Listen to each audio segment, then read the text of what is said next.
উত্তোলনৰ ভাষণ হিচাপে আমি মূল পতাকা উত্তোলক সন্মানীয় শ্ৰীযুত ৰমেন চৌধুৰী ছাৰদেৱক বক্তব্য ৰাখিবলৈ আমি আহ্বান ৰাখিছোঁ।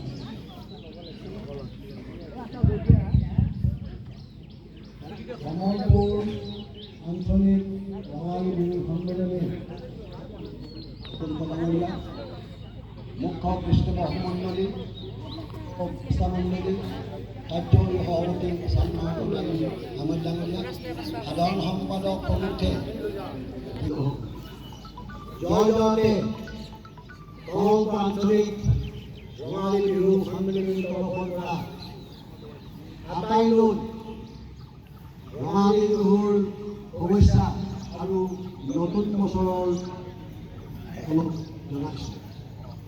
আমি আটাই জানো কমলপুৰ আঞ্চলিক ৰঙালী বিহু সন্মিলনী এইবাৰ